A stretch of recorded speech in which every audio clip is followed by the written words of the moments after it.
Hi, everybody. Welcome back to another episode of Mastering Your Fertility TV. This week, we are sharing with you episode 35 of our podcast, where we're going to be interviewing Dr. Ben Lynch about how our genes affect our fertility. So Dr. Lynch is really a pioneer in the field of genetics and epigenetics, how that affects things like our fertility, pregnancy, and the long-term health of our future children and also future generations. So we're really excited to have him here. We've talked about genetics on the podcast before, but that was way back in episode 4. We talked about 3 different SNPs or genetic variations that impact reproductive health, but we're actually going to be talking about a few more on today's episode and just really diving into more of the specifics about our genes, how they affect us. We'll talk a little bit more in depth about methylation, what we can be doing to optimize that. You guys may have heard of MTHFR, especially if you watched episode 4 or listened to episode 4 of the podcast, but we go into that a little bit more, as well as talk about other genetic variations that we've never talked about on the podcast before. So we really hope that you enjoy today's interview. Just as a side note, Dr. Haley was present for the interview, but she is sick today while we're recording an introduction. So she will be here shortly for the interview. So I'm going to go ahead and introduce Dr. Lynch to you. And just before I do that, I want to mention the free supplements course that we have available for you guys. So we're going to be talking about a lot of nutrients in this episode and different ways that we can support fertility, pregnancy, and genetic pathways with nutrition. And so we have put together this course that goes over all of the supplement recommendations that we have that you should start before pregnancy to help optimize your fertility and make sure that your baby has everything they need as they're developing. So a lot of that has to do with genetics, especially methylation, and we go over all of the nutrients that are important for methylation in that course. So you can access that for free. You can find it on our website, tinyfeet.co, and you'll find that under courses. So I'll go ahead and read Dr. Lynch's bio here for you, and then we'll get started on the interview. Dr. Ben Lynch is the best-selling author of Dirty Genes and a leader in the field of nutrigenomics. He's also president of Seeking Health, an innovative company providing supplements, courses, and tools designed to help people overcome genetic dysfunction and optimize health. After earning his Bachelor of Science in Cell and Molecular Biology from the University of Washington, he then obtained a doctorate of naturopathic medicine from Bastyr University, where he now serves on the board of trustees. Dr. Lynch lives in Seattle, Washington with his wife and 3 sons. So you can also find links to Dr. Lynch's work, his website, his book, Dirty Genes, and also his company, Seeking Health, on our website. And you'll find that at tinyfeet.co/podcast and episode 35. We hope you enjoy the interview. All right. Welcome, Dr. Ben Lynch. Thank you so much for being part of the Mastering Your Fertility podcast. We are so excited to have you on today. Hey, thanks for having me here. Yes. So we first want to start off by you telling us how you decided to become a naturopathic doctor and what specifically got you interested in genetics. Well, it was an interesting meandering, as life is, right, to become a naturopathic doctor. My stepmom she's a retired OB/GYN right now, and so growing up in that conventional family was totally different than what it is to be an ND. So I was given all sorts of prescription meds as a kid and for gut infections or pain or, what have you. And so that was all I knew. And then when I got sick in India, it kind of led me to realize that there was a whole nother way of doing things. And I ridiculed it at first.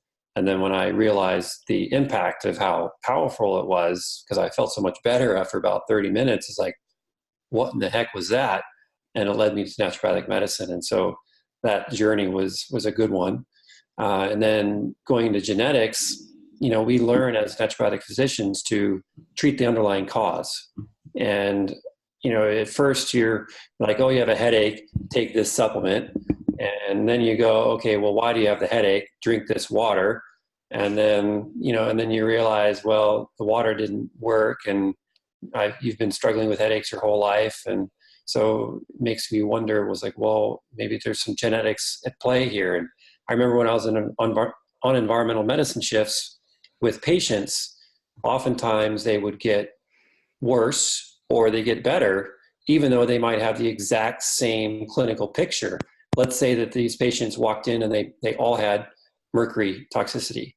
And so we gave them the same protocol. Some got better and some got worse. And So it wasn't just a biochemical thing, it was a genetic thing. And so that led me to the whole genetics, digging. And that was before even genetic testing was even looked at. I'm that old. Yeah, you definitely seem to be like kind of a pioneer in the whole SNP testing and everything. So when did you first come across like the idea of SNPs, and your big first discovery was that the MTHFR gene? Yeah, so I remember there was I forget who asked me, but it was just someone, I think over the internet, asked me about bipolar, and I was just rattling off the usual stuff: avoid gluten, dairy, have fish oil, get to sleep. And I was like, it's been a while since I graduated. I'm going to look at the research. So I opened up PubMed, and I knew there was something to do with folate and bipolar, and I heard about it. And I couldn't remember if it was good or bad for supporting bipolar. So I looked it up, and this thing, MTHFR, and it had this really long words after it. And it's like, what the heck is that? And I said, it's really prevalent in those with bipolar. And so I copied and pasted the MTHFR, and I put it back into PubMed, and out came all these other titles. I was like, whoa, what in the heck is this? And, it was associated with placental abruption and infertility and migraines and cancer risk and, thromboses. And I was like, wow, how do I not know about this? And so I just read more and more and more, and that's how I got kind of hooked on it. So yeah, I think I first looked at that around 2011, and I did I still have a screenshot of the Facebook post I did. It said, hey, this MTHFR gene looks pretty significant. I think this might be something that we should all look at. I think there was like 2 likes. Nobody was like, oh, whatever. Then I happened to look to see if MTHFR.com was available, and it wasn't.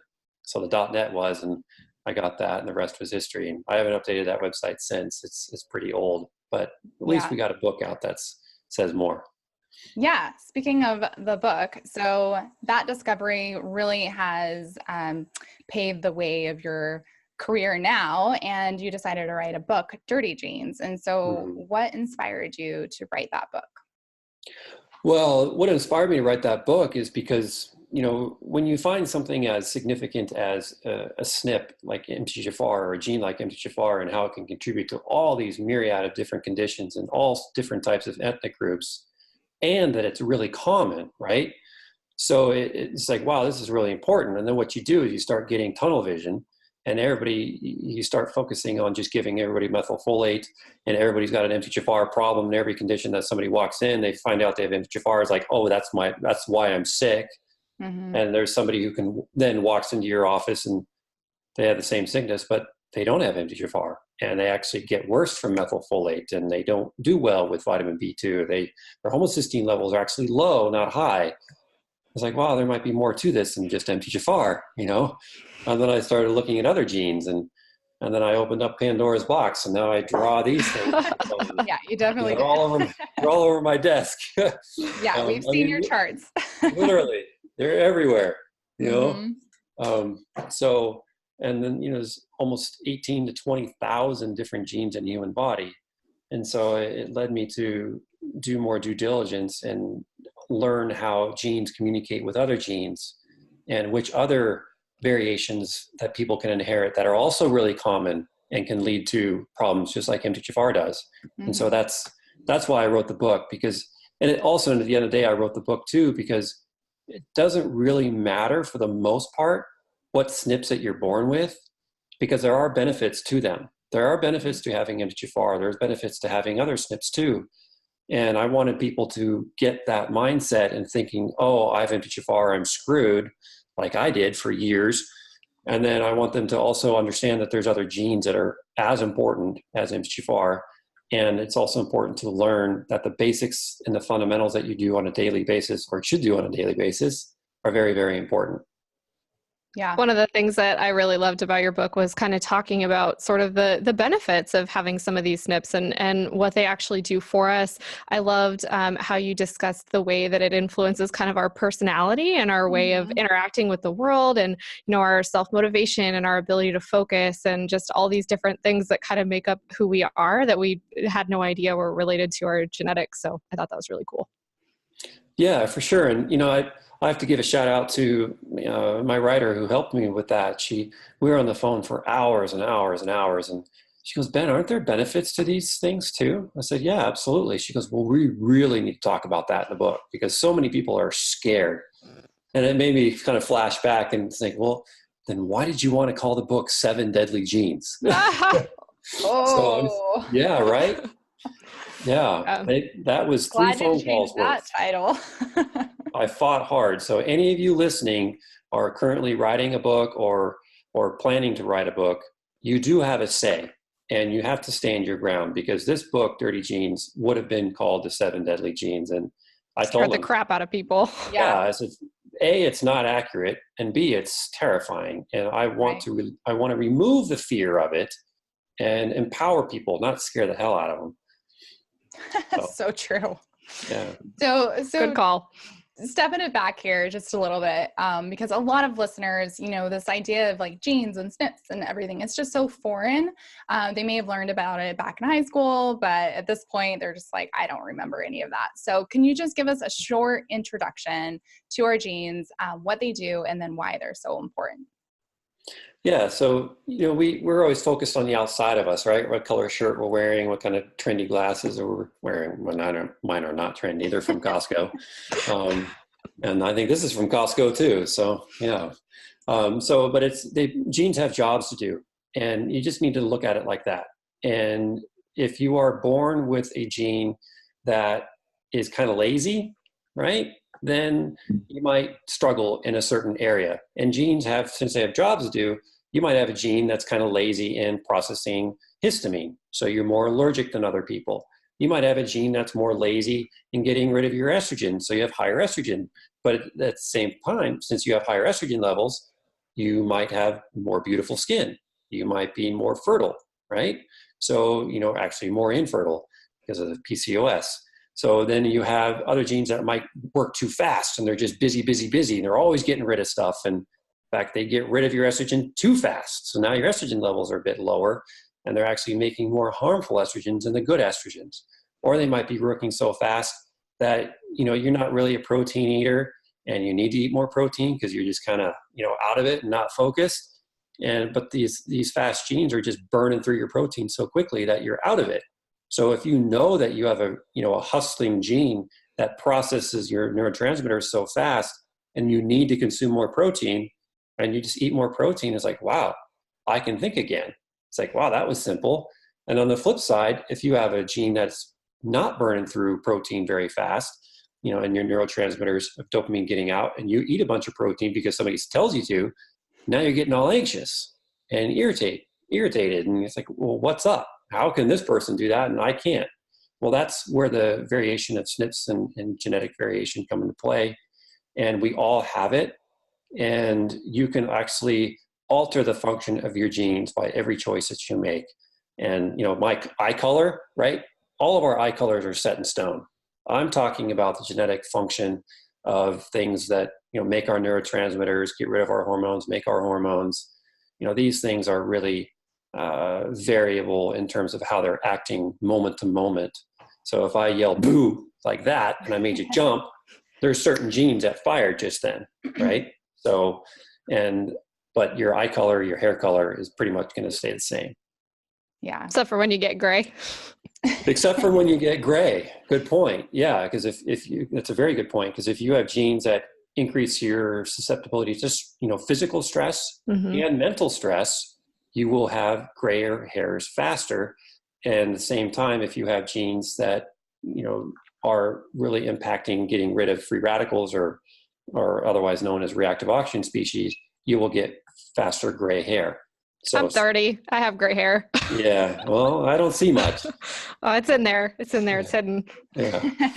I've got more. I actually like how you made that point of bio-individuality and how important that is, especially in the fertility world, because it's so easy to compare ourselves to others. And, a big question is like, why did you get pregnant so easily and I'm having such a hard time? Or all they had to do was look at somebody and they got pregnant. And, this is just such a hard journey for me. But, and that can be the same with like obesity or like, having a hard time losing weight or all sorts of things, right? Comparison is the killer of joy. But Mm-hmm. What a really cool way of explaining that in the context of our genes and just how variable each one of us are, and how one of us can have a really fast metabolism and one can have a really slow metabolism. And it's not your fault. It's, you don't shame yourself if you just happen to inherit those genes that make it so you have to work a little bit harder in one area. But like you were saying, there's benefits to having those genes too. So if you're having a hard time in one area, you probably have an advantage in another area, whether that's like personality or ability to focus or whatever it is. But I really like that. Yeah, I'm working a bit with a woman who's struggling to become fertile at the moment, and she has PCOS, and that's part of the issue. So she's trying to take some Clomid and trying to alter that, and it's like, well, all right, well, what are they doing about your estrogens? Nothing. So, when you have a hormone imbalance and you have too much estrogen, the solution is not just to take more progesterone. It's a ratio issue, right? So you got to make sure that you can get rid of those estrogens and make sure that those genes are getting cleaned up.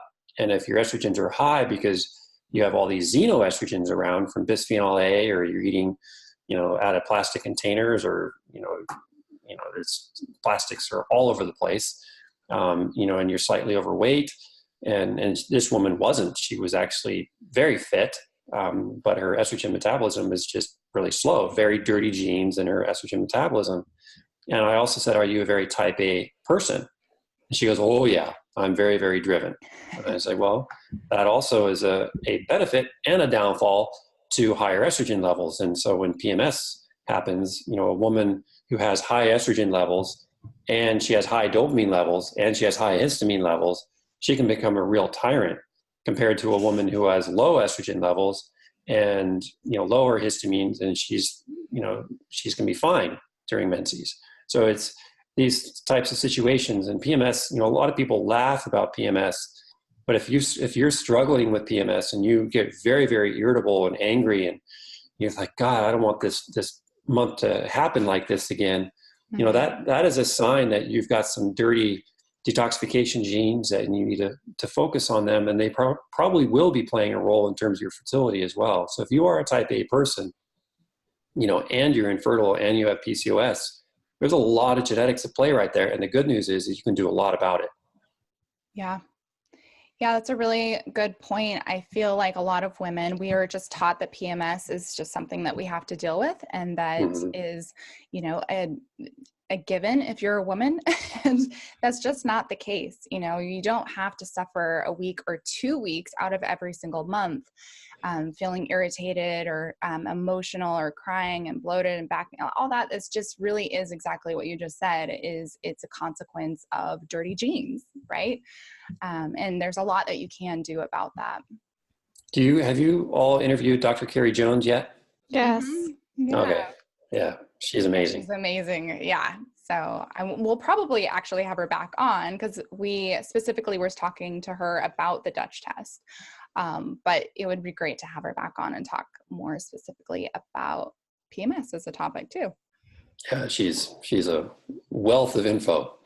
Yeah, she definitely is. So let's talk a little bit about SNPs. So we mentioned these already. SNP stands for single nucleotide polymorphism. So can you explain to our listeners kind of what SNPs are, and what does it mean if you have one or if you have several? Yeah, so the human species typically has over millions of SNPs, right? So we have well over 1 million. I forget what it is. I researched it and put it in the book, and now I've already forgotten. But thank you, Einstein, for saying and giving me a break on that, because Einstein said, never memorize anything you can look up. So thank you for saying that. But so there's millions of SNPs in the human body, and only about 40,000 or 10 to 40,000 are actually significant. And now I'm not saying each one of us has 10 to 40,000 significant SNPs. I'm just saying that out of the millions that we do have, only a handful are relevant.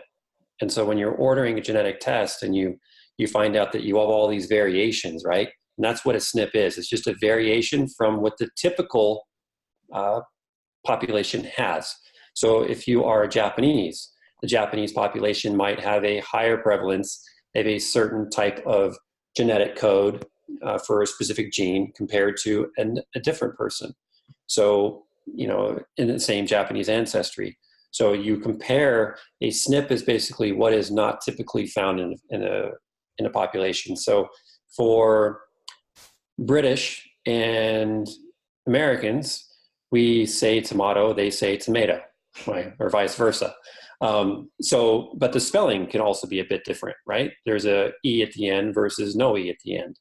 So, but it looks the same, sounds the same almost, and there's no really functional difference. So most SNPs in genes have no impact on you at all, just none. And there's a lot of genetic testing out there, a lot of genetic reports out there that will give you this huge stack of paper, and it's nonsense. And you look at all these things and you have all this information that's a SNP. And so basically a gene can be, say, 5 to 100,000 letters long. And a SNP is one of those letter changes. It's just one little letter is changed. And in order for one of those letter changes to make an impact, it has to be able to change the shape of the gene. Okay. So if my hand is held like this, I can catch a ball. If I'm trying to type on my computer, it won't work really well because I'll have to use my elbow, right? So, but if a gene is shaped a certain way, that alters its function. And sometimes SNPs will alter the gene's function, and sometimes they won't. MTHFR, if you have a variation at the position 677, you go from a cytosine DNA base to a thymine DNA, it's going to change its shape. And thus, it's not going to work as well or as efficiently as someone who has a thymine at that position or a cytosine at that position. So it's just an alteration in terms of how the gene functions, and there are pros and cons to it. Yeah, definitely. So what I found really interesting about dirty genes is you talk about the ability to kind of clog up some of these genetic pathways without even having a genetic SNP. So you don't have that variant like an MTHFR, but that methylation pathway that MTHFR is so critical for can still be slowed down by a variety of things. Mm-hmm. Yeah, let's give an example that, and Chris Master-John did a whole article on that, and he talked about how MTHFR is not a problem at all. It's a riboflavin deficiency. Oh yeah, So, I read that. Yeah, and so I disagree with the context of that paper or his article, but I do agree that riboflavin is extremely important, and it is a forgotten nutrient. It's an extremely important nutrient. So let's say that you look at your genetics and you're like, wow, all right, well, I don't have the MTHFR variant. Sweet, I'm fine. But you're deficient in vitamin B2. You're low in riboflavin. You will have MTHFR-like issues if you are low in riboflavin. Well, why is that? Because in order for the MTHFR enzyme to work, it has to have riboflavin, period, right? So in order for me to read all day, I have to wear glasses. Otherwise, I don't function very well. I can take my glasses off now, and I'm totally fine. I could have this conversation with you because I'm not reading. It's no problem, But for me to do my job effectively, researching and doing all things, I have to have my glasses. The MTHFR gene has to have riboflavin on board. So a lot of people, tons, doctors included, health professionals included, health coaches included, I hope you're listening. Because if you have individuals who are coming to you and they're bringing their genetic reports to you and they do not have a genetic variant, say anywhere in these areas, all these green things, or you don't have the MTHFR variant, right? You think automatically, oh, I'm all fine here. You just glance over it and you keep going. No, you're not fine. You might be fine, but you need to keep digging. So the lack of a variant is not mean it's a lack of a problem. Yeah, I think that's really important for us to understand. And so, we went a really long time in human history without knowing anything about our genetics and without having any idea that SNPs existed or how they might be affecting us. It really seems like this is becoming a much more relevant area of study for us in terms of bioindividuality. largely because of our modern lifestyle. So how we're living, what we're eating, what nutrients we're deficient in. So would you kind of agree with that it's really modern life that is making this so relevant an area of study for us? Yeah. Dr. Peter Diadamo shared on his Facebook page, I think it was yesterday, humans were free when the phone was tethered to the wall. And it showed an old school, rotary phone. And I was like, wow, how true is that? Right? Completely. So, I will say that, being in a modern day world, it's definitely putting a higher load. It's higher workload. Remember, genes do work. It's putting a higher workload on our genes because we're putting a higher workload on ourselves because we're constantly under input. You're listening to this podcast or watching it while probably doing something else, or you should be doing something else, but you don't want to do it. So you're listening to this, which is great. Probably more important. Thank you. Just remember genes have jobs to do. And if you're overworking them, they're going to need rest and their performance for you is going to go down. And as your genes get dirty, you will get symptoms. And the best movie that I refer to all the time is What About Bob? Because the best prescription I have ever seen in my life was when the doc pulled out a prescription pad and Bill Murray was like, man, no, not this drug. No, not that drug. He says, no, just quiet. Man, I don't need this drug. I already got that one. He goes, no, it's fine. And he had him the script and it said, take a vacation from your problems. And I thought that was beautiful. So the best way that I recommend people to clean their genes is through the fundamentals of life, disconnecting from things, reducing the workload, and smiling, laughing, and hanging out with your loved ones, and seriously taking a vacation. And ask yourself right now, when was the last time you took a true vacation? And I don't care if, the first thought is, I can't afford it. There's ways that you can provide a vacation for yourself, even if it's a staycation. So you deserve that. Yeah, absolutely. I mean, it's hard, even working in this space when you do a lot of work online and your job kind of is to be connected. You're connecting with people via email and you're connecting with people via social media and you're interviewing people for podcasts and you spend all day connected. And it's really hard to just kind of turn it off and walk away sometimes and give yourself a break. And you never really feel like you're on vacation. It's tough. Yeah. And, when I was writing Dirty Genes, I had vacations planned. So I finally learned, it took me too long. I finally learned that when my kids go to school, the first part, before they even go to school, when we get their school schedule, my assistant, she will block every single day on the calendar that's important for their school. So I didn't miss their graduation today or yesterday. When they have winter break, my calendar's blocked out. When they have spring break, my calendar's blocked out. So I cannot plan anything because those days are already gone. Now, summer is a different story. I wish I could take off that much time, but I can't. But plus, I love my works. But you have to plan these things ahead, and it's just extremely important. Yeah, definitely. So let's kind of switch gears or move forward a little bit and talk about methylation. So in the beginning of your book, you talk about methylation as kind of being the key to clean genes. So a lot of us have heard about methylation. A lot of us haven't here on the podcast. So can you explain a little bit about what it is and why it is so important to proper function of our genes? Yeah. So if you break the word apart, you have methyl and then you have ation. And anytime you hear the ation at the end, it kind of denotes an action, right? Inflammation, exclamation, you're screaming or, what have you, right? So there's an action. So what's the action here? The action is taking a methyl group. Well, what's that? So it's a component that your body uses that it takes it and it moves it from one thing to another. And when it moves it from one thing to another, it changes its function.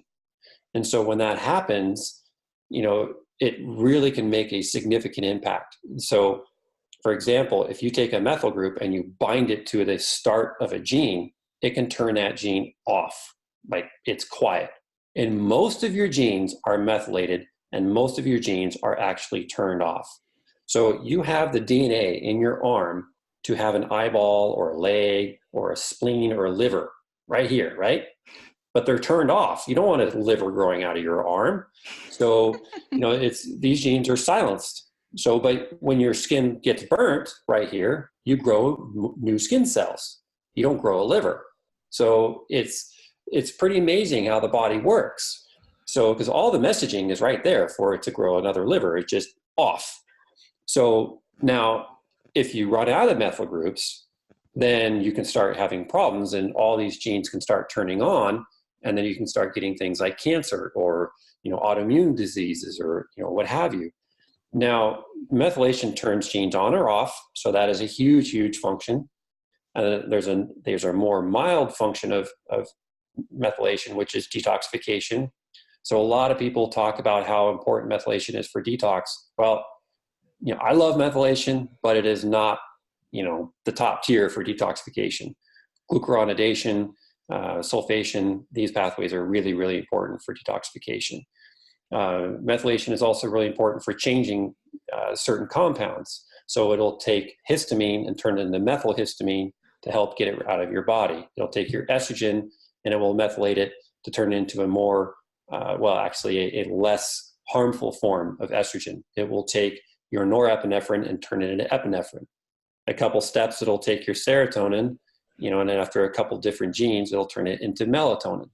And it will take your RNA bases because you don't want, we're humans, we're made of DNA. So we'll take that RNA base and we'll turn it into DNA for you. So there's a lot of things that it does. And then also it helps make your cell membranes. So 80% of our methylation is used to make a compound called phosphatidylcholine, which is really needed during pregnancy, big time. And it's also, if a woman has, say, mastitis and she's getting blocked milk ducts, or she has gallbladder problems during pregnancy, that should be a ding that you don't have enough phosphatidylcholine. So that is a huge thing that not enough people talk about or connect with. Definitely. So methylation is really important to to a lot of things for fertility and pregnancy, but, kind of those early stages, genetic programming and, figuring out which genes are going to be turned on and turned off. It actually has a lot to do with kind of long-term health for our children. Big time. And when you're doing IVF treatments, there's that whole epigenetic programming is kind of skipped. So, natural conception is different because when the sperm and the egg meet, that triggers a whole bunch of things. And then all these epigenetic tags, they come off and new ones go on. And that's why folate is so important at the beginning of pregnancy, because basically all of your baggage that you've accumulated in your life and all your partner's baggage that's accumulated through life, all that methylation stuff is stripped off. And then if you are well methylated, you have a bunch of methyl groups through folate, vitamin B12, choline, betaine, these types of nutrients, then that baby gets all those methyl groups from you, and it redoes all those genetics for that baby right there. And so IVF treatments bypass all of that. So there's actually a paper that I just read this morning that talked about, do IVF treatments increase the risk of cancer in these babies? I was like, oh my goodness. And the research doesn't really show it. I mean, it's a slight increase, but I mean, how many variables? I mean, they check up to 21-year-old kid, adults. It's like that's kind of a broad scheme or not broad scenario. So I didn't think it was very well done. But what I have been reading, and I haven't been saying it very much because I don't really have a solution to it yet, besides do what you can to conceive naturally and put IVF on, is last resort. And last resort, because you are skipping the natural process. And what's research is showing is that these children who are conceived through IVF are actually inheriting infertility. So, wow. And if you think about that, it makes sense because the mother, has epigenetic tags for infertility, and so does the father. So the baby doesn't really have a chance. So, and the more and more research I do, and let's say you do have IVF treatments, if the womb is not a optimal environment, then ADHD, cancer, neurological disorders, intelligence, even looks, beauty is impacted through methylation and genetic programming. So all these things are really, really important. And I sound like a real downer here, but I really want to emphasize, a lot of people put a lot of pressure on age. Oh, I'm 36. I got to get pregnant now because I'm almost 40 and I got to get pregnant and I got to have a couple kids and I got to hurry up and do this. Well, Sachin Patel, no, it wasn't Sachin. It was Sean Bean. He goes, if we started focusing on pregnancy, just like we do planning our weddings, that would make things a lot different.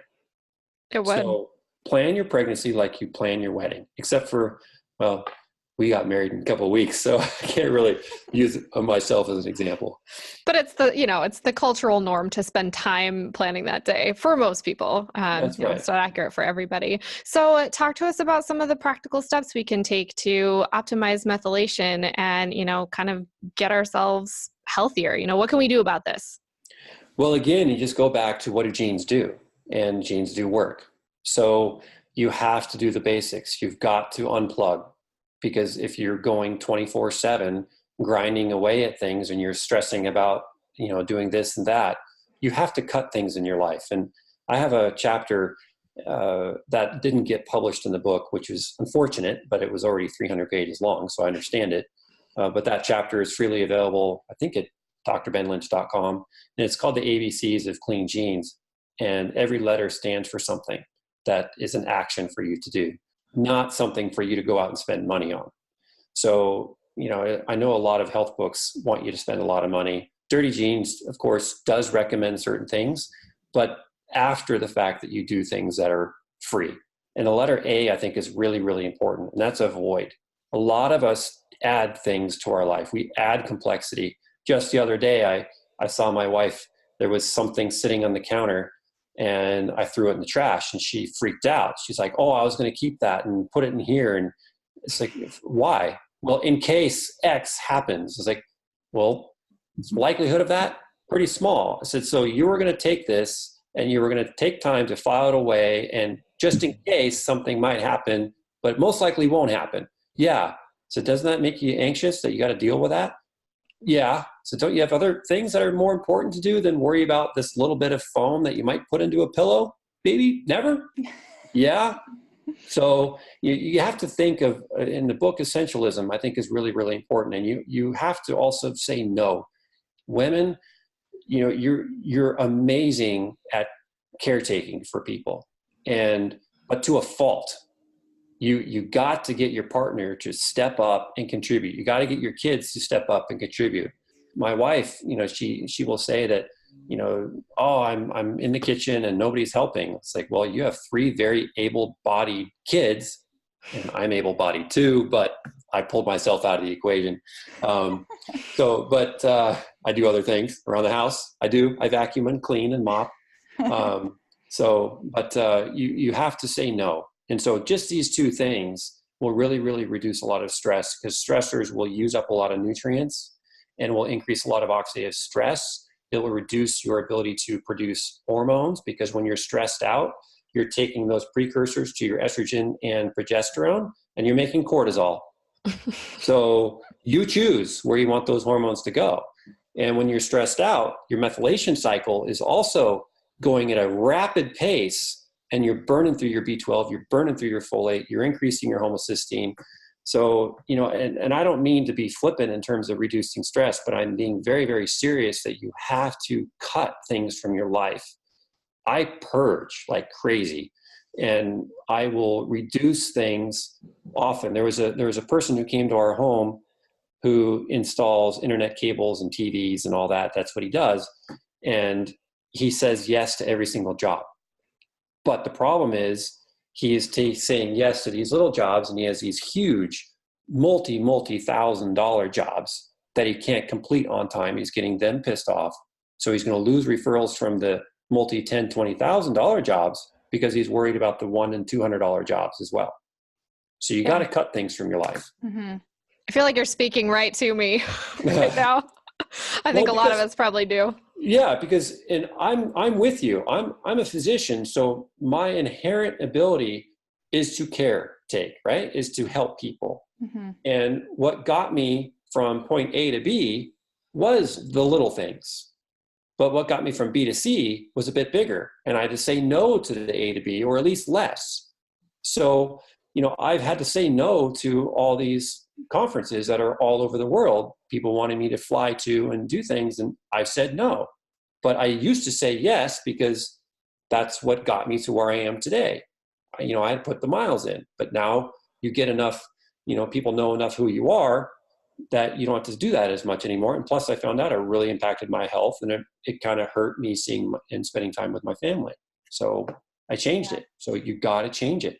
And now you wrote a book, and all of those people all over the world have access to this information now in your book. Yeah. And that's awesome. And it's translated in multiple languages, which is even cooler. Yeah. So one of the other things I thought was really interesting about the book is that as I'm going through and reading about each of these genes, I was fascinated at how many of them actually had an impact on fertility and pregnancy and reproductive health. And so, we get really wrapped up in MTHFR. Everybody's really, excited about that. And what can we do about that? Or, oh, I'm infertile. Okay, do you have MTHFR? But there's all of these other genes that are impactful as well. So can you just kind of give like a quick overview of some of the ones that are really important for reproductive health besides MTHFR?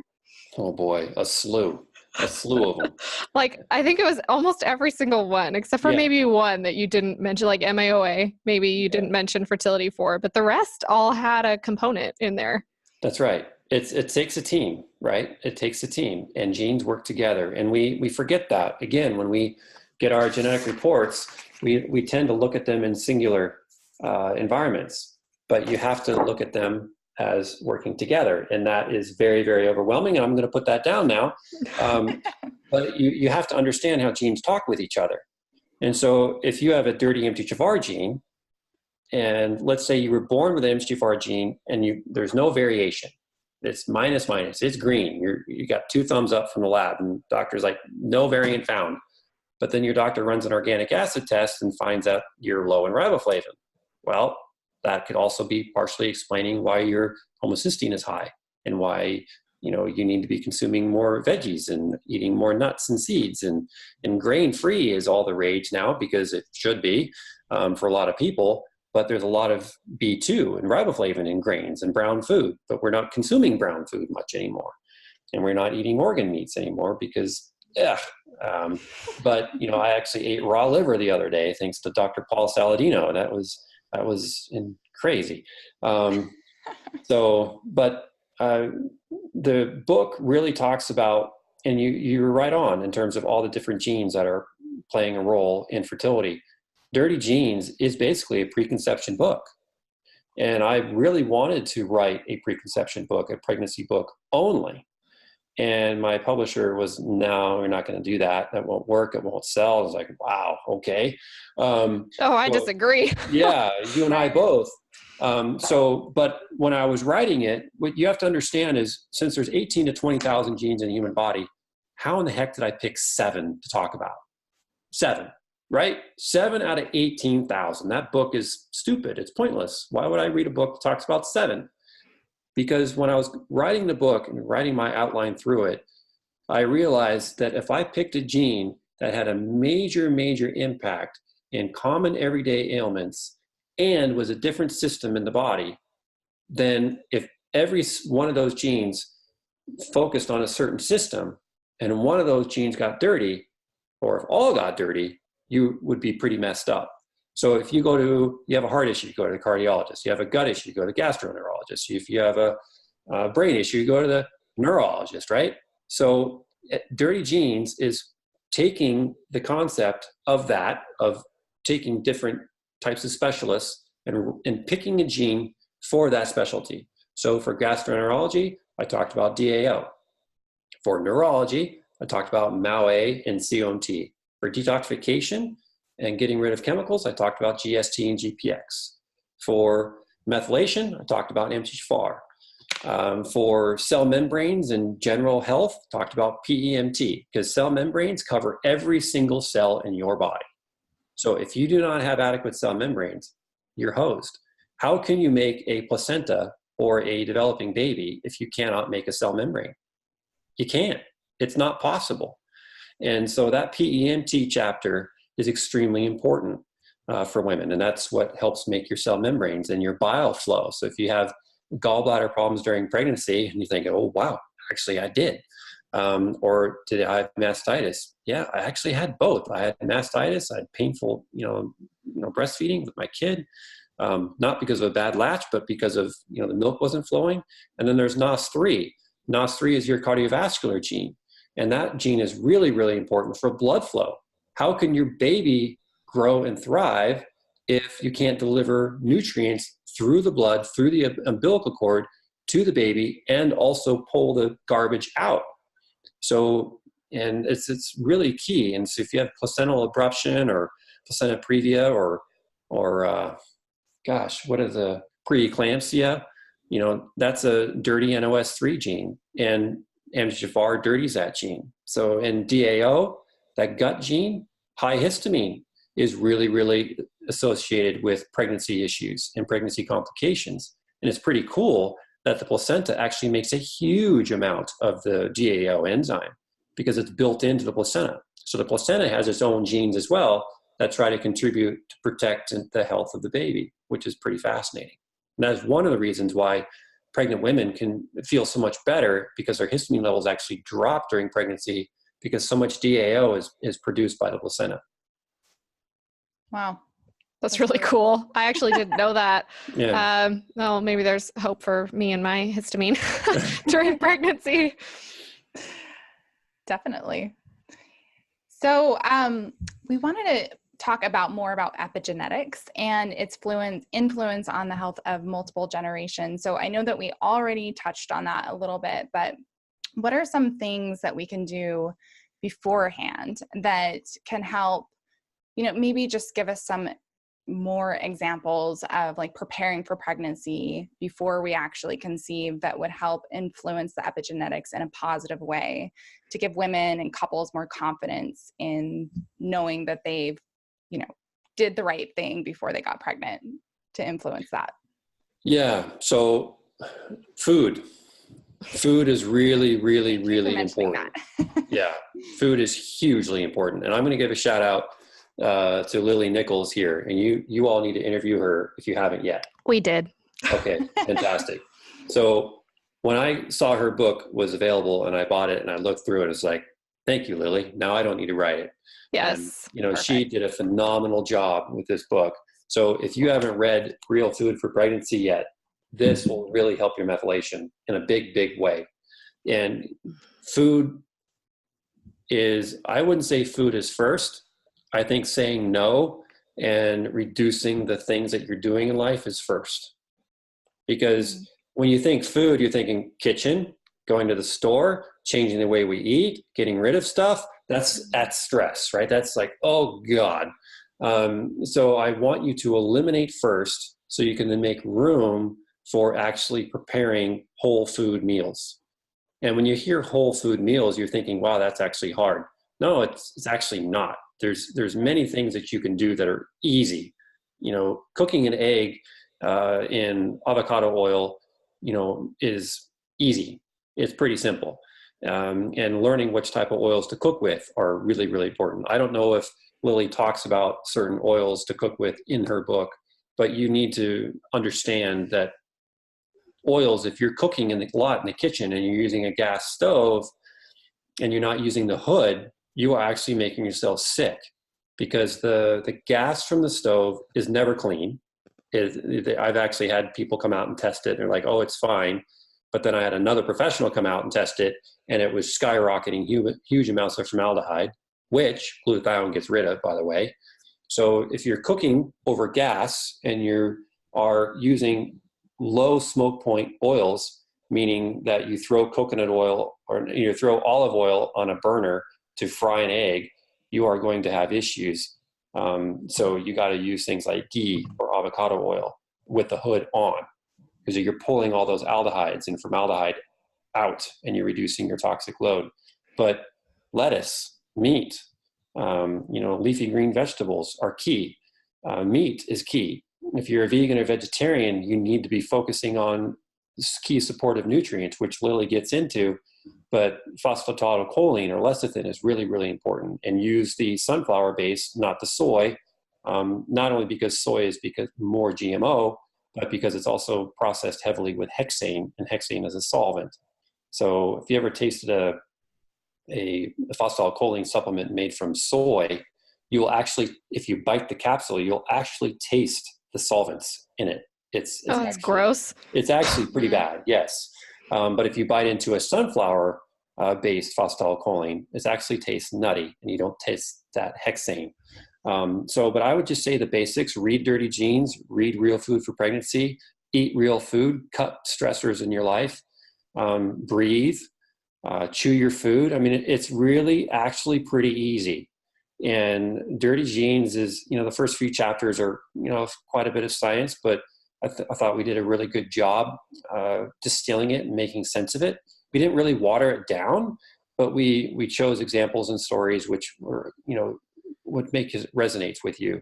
And then read the Real Food for Pregnancy as well, because you have to learn how to cook or mainly what not to eat. And I think you already know that. It's just maybe you don't take the importance of it so seriously. But I will tell you that your genes are requiring you to eat right, because what you eat is what your genes use. It's what's more work for your genes. So if you're eating high histamine foods and you don't know that histamine is an issue, and you take the quiz in the book and you cut out the higher histamine foods and you take probiotics that break down histamine, and your life is different and you start feeling much better, then you have more motivation to try something else. So I would say if you're really struggling with, what foods that you can or can't eat, I would say read the DAO chapter first in Dirty Genes, because a lot of books out there, even Lily's, I don't know if she talks about the histamine or not, but if you are trying to eat healthy and you're still reacting all these different foods, then you're going to have a problem. And in the book Dirty Genes, we actually have recipes in there that are designed around your own genetics and your own quizzes. So I think it's the first health book that I've ever seen that doesn't just have 40 recipes in there and say, here, eat this. It actually depends. You alter the ingredients based upon how you score in the quiz. So it's you adjust the types of foods that you can eat, so you actually feel really good. Wow. Yeah. It was, I agree with you about the way that the book was written, in terms of not watering down the science, but making it really accessible. I loved it. I read it all the way through in like 2 days, and then I had to go, and now I just have dog ears all over it that I've gone back to and looked at, and I'll learn something new and I'll be like, gosh, I think I read something about that in Ben Lynch's book. And so I'll go back to it, sitting right here on my desk in front of me, actually, without the cover. So no point in holding it up, but I always take the cover off because my books are well loved, and hold it up. Well loved, well used, lots of dog ears in here. Yep. Lots of highlighting and underlining. So, it's a fabulous book. Thank you so much for writing it. I completely agree that this can be used alongside Real Food for Pregnancy as kind of like a preconception roadmap. There's so much amazing information between these two books. And so we really appreciate you for doing that work and for providing this for us and kind of making genetics a more accessible subject for the public in a way of tailoring things to be more bio-individuality for our genes. So great work. Yeah, and I will say that, I've got 3 boys now, and one is just finished 5th grade, and one just finished 8th grade, and one just wrapping up his sophomore year. And all 3 boys were conceived on vacation.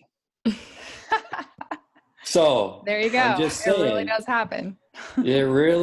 There's something to that.